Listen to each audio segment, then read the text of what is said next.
Lepsy here. Today I'm going to be doing my May manga pickups. I ended up getting a lot more stuff in May than I was really expecting to. I thought this would be a tiny haul, but it's actually quite big. Most of it is new stuff that I haven't read before. I think I only have 2 series that actually count as continuations, so I was pretty excited to get all of this stuff and get some new content. Even though I probably shouldn't be reading a lot of new stuff because I have so many series on the go already, but oh well. Anyway, I guess that's enough talking for now. I'll just get into showing you what I bought. The first thing I got was volume 4 of Children of the Whales. I love this series, so I had to get volume 4 pretty soon after it came out. I'm hoping to continue picking these up as they come out. I love the artwork, I love these cover pages, they're beautiful, and the story is also really interesting. So yeah, not much more to say, it's a good series. And then the second thing that I picked up that it was a continuation is Saint Seiya, Satania, Seiya, I don't know how to pronounce that. Anyway, it's like the sequel to Knights of the Zodiac. This is a really good series so far. I was a little hesitant with the first volume because they announced that it was an all-female cast, but so far they're staying away from fan service, which is what I was kind of nervous about with it being full of women, so I am hopeful for this series to see where it goes, but so far it's really good. And then new stuff. The first thing I picked up was Solanin. I finally decided to give this book a go. It wasn't bad, definitely way better than the other Inio Asano work I've read, which is A Girl on the Shore. I found the main character to be kind of hard to relate to, even though I have been in a really similar situation. I can totally understand why people say like reading this right after you've come out of high school or in your first year of like college or university, you could probably really relate to this, and I totally get that. I'm probably a little too old to really relate, but I have been in that situation where like you just don't know what you want to do with life, you feel kind of lost, and you know, I found myself reading this getting frustrated with the main character because she wasn't really doing anything to fix it. And I mean, it's hard when you're in that situation to actually like get up the courage and the motivation to do that. And I know like when I was in that situation, I was the exact same way where I just wanted to do nothing. So yeah, just I felt kind of like angry for her kind of like wasting her time, and she seems so cynical too. That was another thing that I had a hard time dealing with while reading this volume, but overall it was really good. It was kind of like a reflection for me on past experiences, so it was really interesting to read this book. I am interested in Goodnight Pun Pun, maybe. Might be something I like. I'm not sure how well I'll be able to relate to it because it is a boy's experience of growing up, but maybe it's still good. Let me know in the comments if you think that girls can still get the same kind of takeaway from that series as a guy can. Or the other thing that I'd be interested in reading is his most recent series that's being published in English, which is like the, oh, I don't remember how many D's are in that, but like Dead Demons, bunch of D's destruction. That one, the description for that series sounds pretty good too, so that might be something I look into as well. Anyway, this has definitely piqued my interest for more Inio Asano works. And then the next thing I got, I actually didn't purchase. My mom purchased a lot of this stuff for me. She found some manga at a secondhand store and just kind of picked up a bunch of stuff for me. So I don't even know if this is the first book in the series, because I think it's this series, when I see other people collect it, they have volume like 1, 2, 1, 2, 1, 2, and I think there's a bunch of these different like arcs I don't know which one comes first, so I'll have to do some research on this if this is even the first volume. My dog is snoring, I don't know if you can hear that.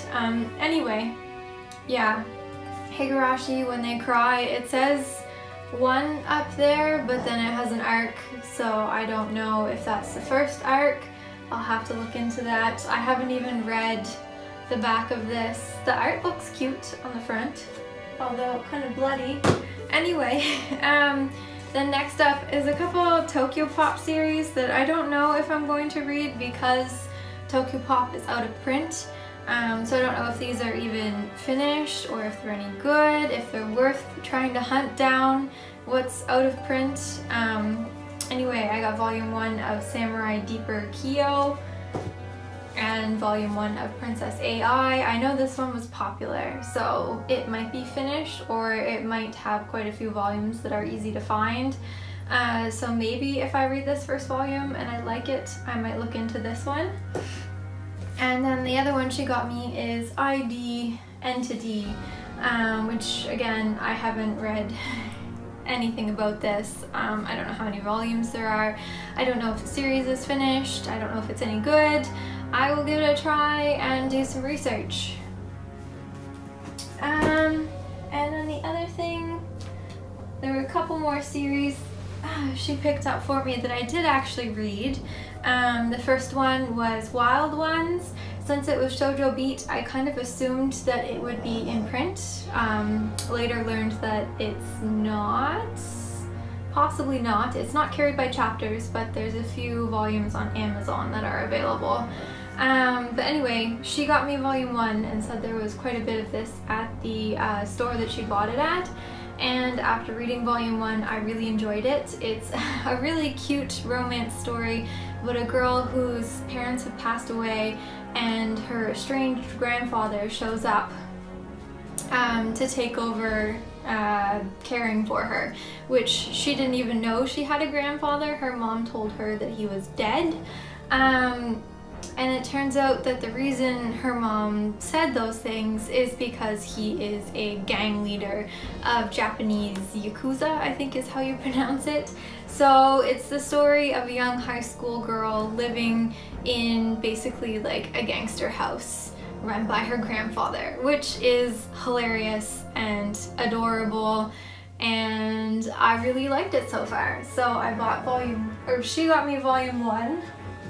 And then I bought volume 2, and volume 3, volume 4, which I haven't read yet. This is where I got up to so far. And then I got volume 5. I didn't have volume 7 or 6, but I got volume 7. There's only 10 volumes in the series, so I'm missing 6, 8, 9, and 10. So that's not so bad. Shouldn't be too hard to hunt those down.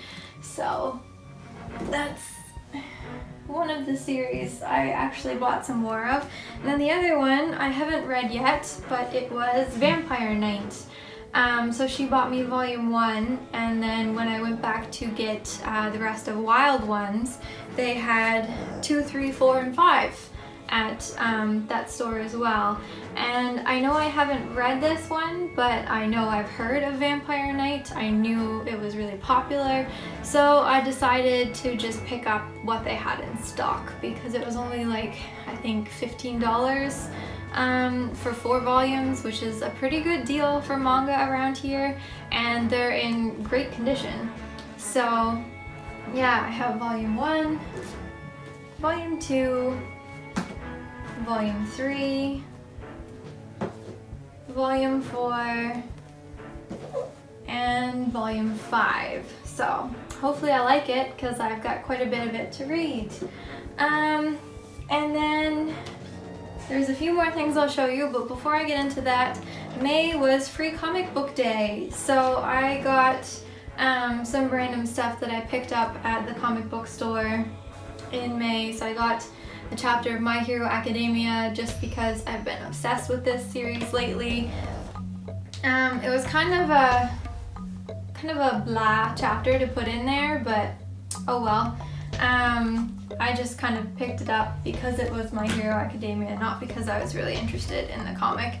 And then I also picked up the Legend of Korra one because they asked for you to take like more than one. I think they had a whole bunch of them and they wanted to get rid of them. I did read this. It was kind of lame. But then again, I think The Legend of Korra is kind of lame. Avatar: The Last Airbender is absolutely amazing. Korra was a huge letdown compared to that. I know that everyone says Korra is still a good series if you're not expecting Avatar out of it, but it's by the same creators. Why wouldn't I expect Avatar out of it? Anyway, that's a debate for another time. So, on the same note about Avatar, I started buying the 3-in-1 library editions of the comic books that were put out after the show was finished. I love Avatar: The Last Airbender. It is one of my absolute favorite shows. I know this isn't a manga, but it's darn close. Yeah, these are fantastic. So there's 5 of them in total, and I may have bought a few this month. They're kind of expensive because they're hardcovers by Dark Horse, and if I can get it open, it is full color pages, which is amazing. These are awesome quality. I love them. This is probably going to be like the pride of my collection when I finally get it, them all collected together. Anyway, I don't want to show any spoilers, so hopefully those panels I showed didn't have anything too important in them. But yeah, these are amazing. And if you buy the 3-in-1s, one last thing is that they have like extra like character sketches and stuff in them, which was pretty cool if you're obsessed with the series like I am. I thought that was super neat. Okay, so there's one. That's the first one. And then the second one, they do actually kind of tie together, so you need to read them in order. So the second one I got was The Search, which answers a really big question that I had, which is, it says on the back and in the description, they're looking for Zuko's mom in this one, and it ties up a whole bunch of loose ends that were left in the series that weren't answered in the show. So yeah, this was awesome. And then one of the comic books I went to ended up having a sale on a lot of their stuff, so they were charging American prices for the comic books, which is kind of a big deal. It's a lot of savings if you're in Canada. So all I had was this one, which is the very last book in the series, which is why it's still in plastic wrap. But I couldn't pass up that kind of deal. I think I saved like $15 on this in the long run. So yeah, you Americans have a much better deal on manga, and I am jealous. But anyway, so this is the last one. Once I get the other two, I'll finally be able to read this one as well, and then I'll have the whole collection. So this is pretty much what I've been buying for the past month. This is where a lot of my manga budget went to. The only reason I got a whole bunch of that other stuff is because it was a crazy good deal, or I just didn't pay for it. Yeah, so that's everything I picked up for May. I think my next video might be a little longer coming than usual. Normally I try and have them out every week, but I just signed up for like a giant exam for my, well, it's not even my university program. I graduate in a couple days actually, and in order to start working in the fields that I've been studying, I need to write this huge ass exam. So I signed up for that, and it's in June, and I am terrified. So I probably won't have a lot of free time in the next few weeks to make a video because I'm going to be crazy studying. But after that, I will have a video up for you guys. So bear with me, and hopefully I'll see you in my next video. As always, thanks for watching. Bye!